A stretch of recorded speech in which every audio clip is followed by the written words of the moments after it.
প্রিয় দর্শক, স্বাগত জানাচ্ছি বরেন্দ্র সংবাদে। আপনাদের সাথে আছি আমি বিথি ঘোষ। শুরুতে জানিয়ে দিচ্ছি সংবাদ শিরোনাম। শিক্ষা অফিসে তালা ঝুলানোর অভিযোগে রাজশাহী মহানগর যুবদলের সাবেক সভাপতি আবুল কালাম আজাদ সুইটকে দল থেকে বহিষ্কার করা হয়েছে। রাজশাহীতে এক দফা দাবিতে ৩ ঘন্টা কর্মবিরতি পালন করেছে রামেক হাসপাতালের নার্সরা। মাদ্রাসার বাড়ি দখলে নেওয়ার চেষ্টার অভিযোগ বিএনপি কর্মীর বিরুদ্ধে। ১০ম গ্রেড বাস্তবায়নের দাবিতে অর্ধদিবস কর্মবিরতি করেছে ডিপ্লোমা সার্ভেয়াররা। এতক্ষণ শুনছিলেন সংবাদ শিরোনাম, এবারে জানাবো পুরো খবর। শিক্ষা অফিসে তালা ঝুলানোর অভিযোগে রাজশাহী মহানগর যুবদলের সাবেক সভাপতি আবুল কালাম আজাদ সুইটকে দল থেকে বহিষ্কার করা হয়েছে। এছাড়াও রাজশাহী কলেজ ছাত্রদলের সাবেক সাধারণ সম্পাদক তোরাব আলী পারভেজকেও বহিষ্কার করা হয়েছে। গতকাল সোমবার রাজশাহী মহানগর বিএনপির আহ্বায়ক ও সদস্য সচিব স্বাক্ষরিত পৃথক 2 চিঠিতে এ ব্যবস্থা নেওয়া হয়। এর আগে গতকাল মঙ্গলবার আবুল কালাম সুইটের নেতৃত্বে একটি দল রাজশাহী মাধ্যমিক শিক্ষা অধিদপ্তরে যান। এ সময় তারা পরিচালক ডক্টর বিশ্বজিৎ ব্যানার্জির কক্ষে তালা ঝুলিয়ে তাকে প্রাণনাশের হুমকি দেন। এক পর্যায়ে তাকে জোর করে অফিস থেকে বের করে দেন।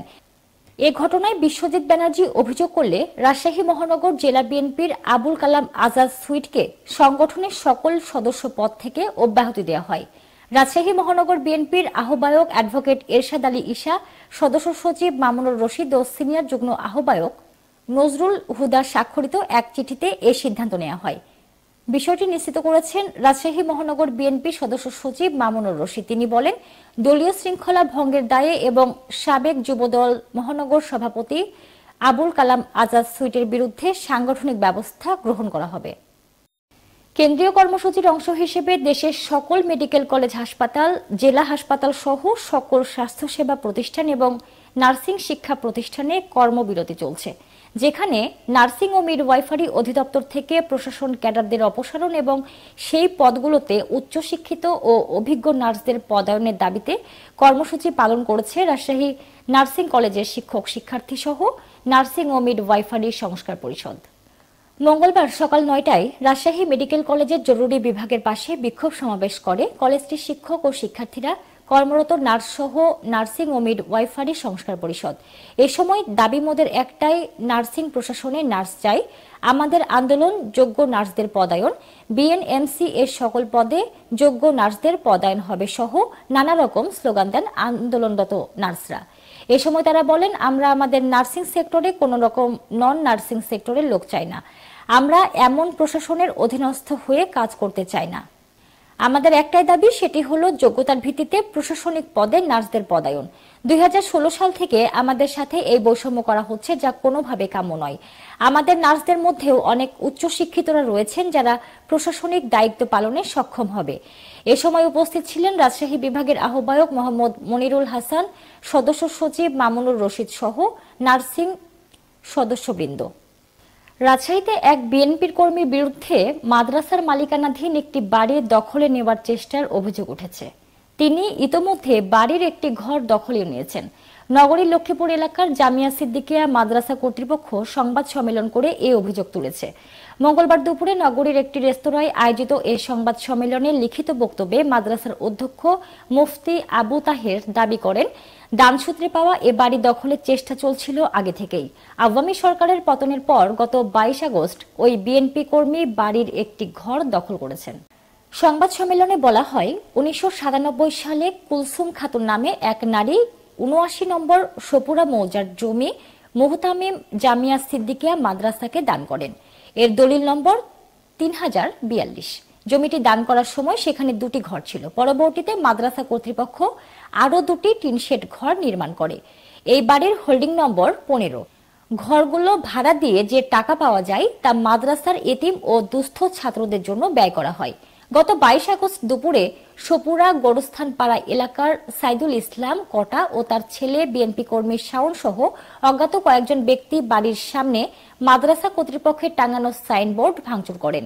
তারা বাড়ির ভাড়াটিয়াকে বাড়ি ছাড়ার জন্য হুমকি দেন। এরপর তারা একটি ঘর খালি করে নিজেদের জন্য মালপত্র রেখে ঘরটি দখল করেন।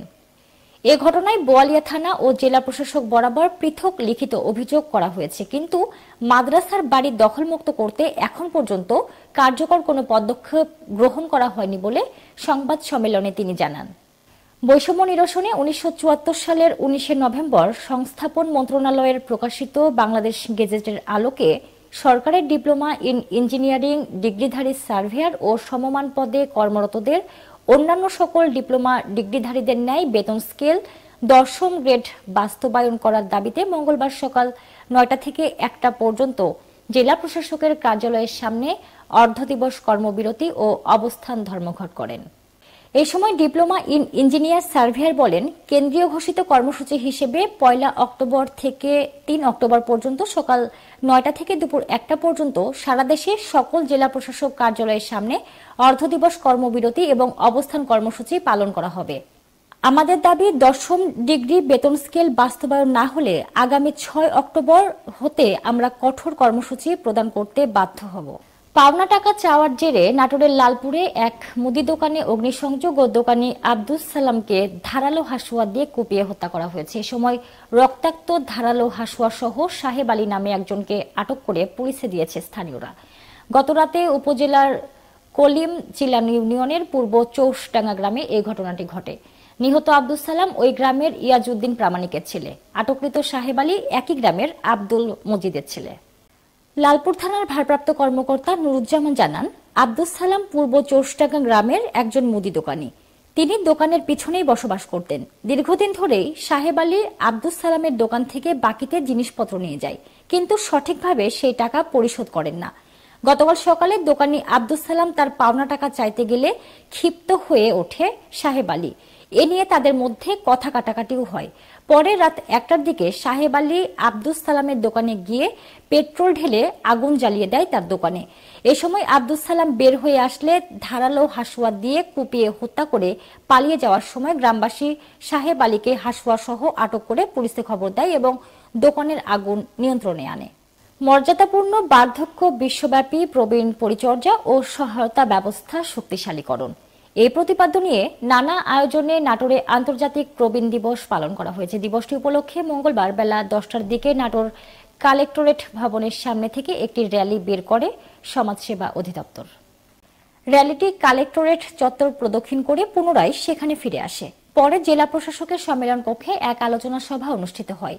আলোচনা সভায় অন্যান্যের মধ্যে উপস্থিত ছিলেন ভারপ্রাপ্ত জেলা প্রশাসক মাসুদুর রহমান, সমাজসেবা অধিদপ্তরের উপপরিচালক মোস্তাফিজুর রহমান সহ বিভিন্ন দপ্তরের সরকারি ও বেসরকারি কর্মকর্তাবৃন্দ।